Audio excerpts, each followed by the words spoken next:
Yo, what's up, everybody? Welcome back. Welcome back, Will, in studio. What's yes, up? Sir. World headquarters. World headquarters. All right, we're bringing the energy. We did a monster ride today. We're a little bit zonked.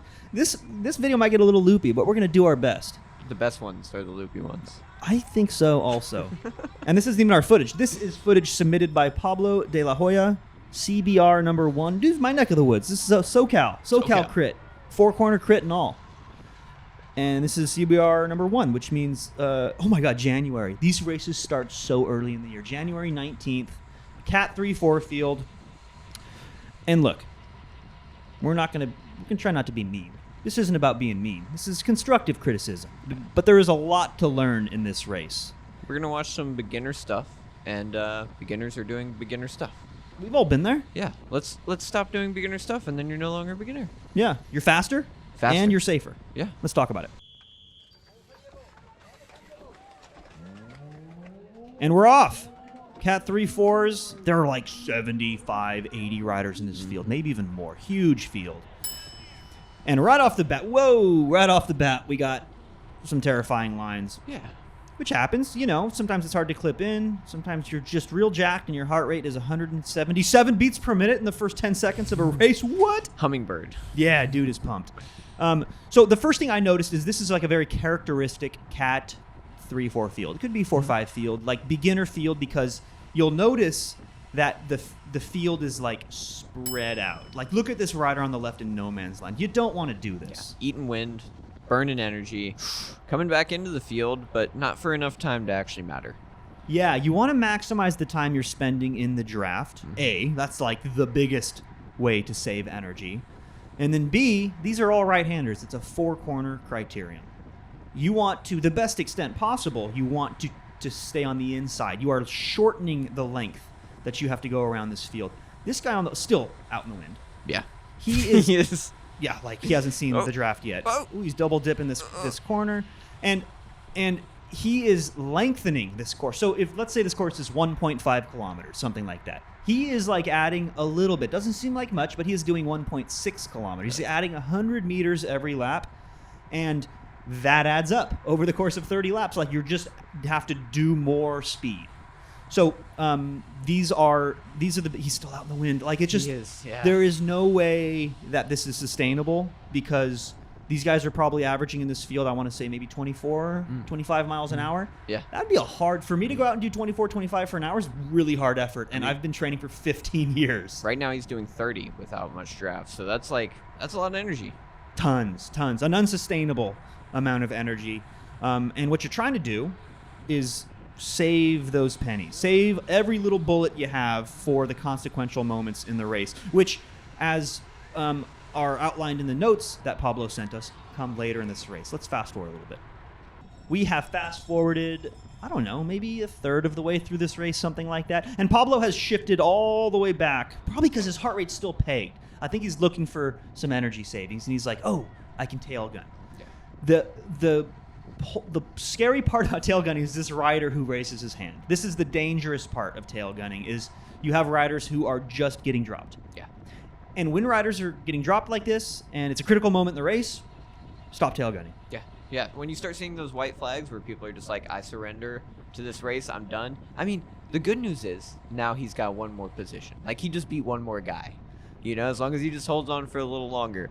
The bad news is more guys are going to do that, and you're going to have these gaps here that form, and this is just energy, right? Like 180 beats per minute. He's not going easy. Yeah, the purpose of tail gunning is to save energy at the risk in exchange for good position in the field. And he wasn't taking a fast line through that corner. He didn't hit the apex. But then he has this moment to kind of get back up to the front, but he drops the power down. I want him on Maroon's wheel right there. All it took was maybe 150 watts to get up there. It doesn't seem like much. And honestly, it's not much. It's like an easy win. But these tiny little things add up. And like I've said in other videos, crit racing is 1,000 little decisions that seem meaningless by themselves, but add up to the difference between, oh my God, I'm about to get dropped, and oh my God, I can't believe that I'm position 3 with 1 lap to go. Like it really makes that big of a difference. And once you start making those good decisions, like they just kind of layer on one another. And then next thing you know, you're at the front. Instead of I mean, what we call it when you're at the back there, like just watching riders come off, you're just punching their ticket. Like thanks for riding the train. You're off, punching tickets back there. Once tail gunning turns into that, it's time to start moving up. Right. Otherwise, you are the pain dangler off the back. Yeah. You don't never want to be in that position. And another thing, just about like these little nuances that we're describing, it is almost like pattern recognition. Like you experience it enough where it's like playing a game of chess. Like you just see a pattern and then you react to it. Like you want to stay in the wheel right here. And these riders like, oh, see this guy at the blue shoulders is like, these are questionable lines again on the outside. Heart rate's still pegged. I just feel like our protagonist here, Pablo, needs to move up and find better position in this race. Because towards the back, it ain't it. No, that's not it. Hold the phone, Jeff. Rewind. Do you see what I'm seeing right now? That is a top tube bag and a light on a bike in a race. I was busy talking about chess strategy or something. It sounded impactful at the moment, but is this dude... Is he on his way to work? He might just have snacks in there. Yeah. Or commuting, and he just jumps in. It's a flex. It is a flex to have bags on your bike during a race. If you like podiums, he's like, yeah, it's a big deal. I got work in 15 minutes. Like, I'll just do the podium You ever celebration. started real a fast. race with a saddlebag on? I don't think I have, but I see it like more often than you think. It In like happens P1-2 races. At Cat's Hill, my former teammate had a saddlebag on. And then I heard Matt, his current teammate, come up and just be like, hey, just so you know. And he took it, he like reached back, took it off, and threw it in the bushes. Excellent. Yeah, he can't be finished with that. And we are at the back still. Right now we're starting to see some red flags instead. We've got a little more body English, a little more body motion than you would want to see. And, oh, man, this guy in the front, he's just got, like, his head down. His elbows are starting to bow out. Hips are starting to rock a little bit more.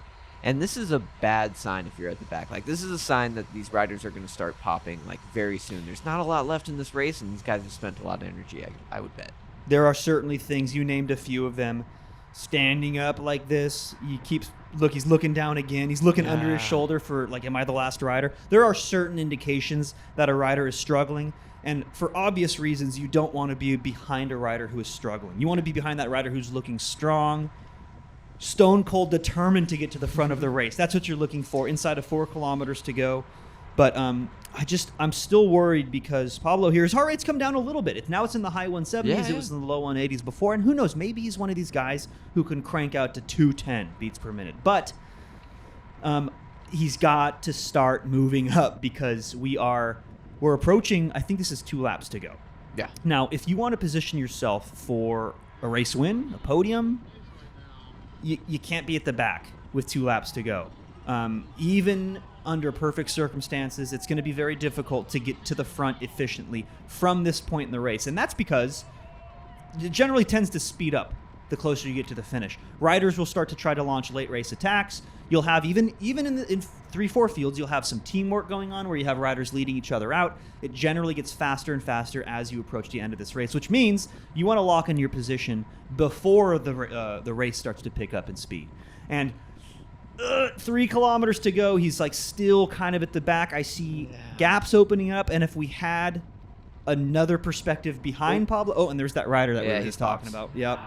If we had a perspective behind Pablo here, I can almost guarantee you he was doing the same things as that rider who just got popped. He's got the rocking shoulders. He's got the elbows out. He's looking under to see, oh my God, am I the last rider?